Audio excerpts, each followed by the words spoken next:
History of Cisco.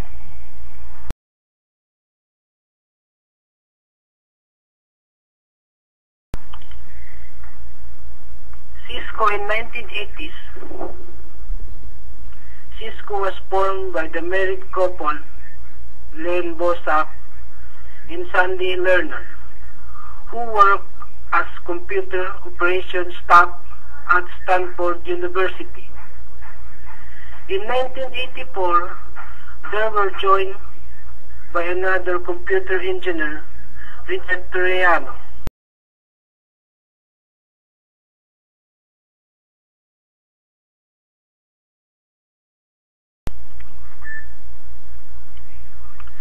Cisco Operations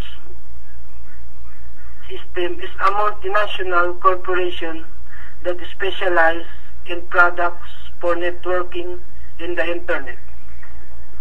On the networking side, it makes switches. On the Internet side, it makes routers.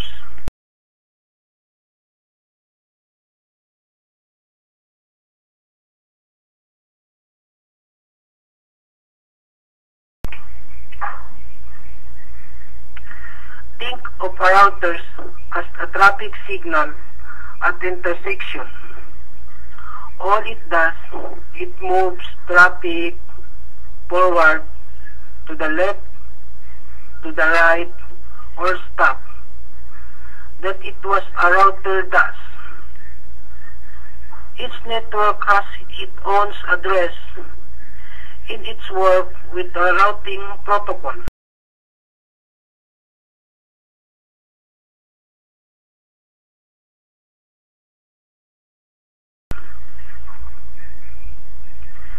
The Cisco router combines these elements and redirect traffic, like a web page or email on a file or document network. It can direct traffic from one location to another, continent to continent.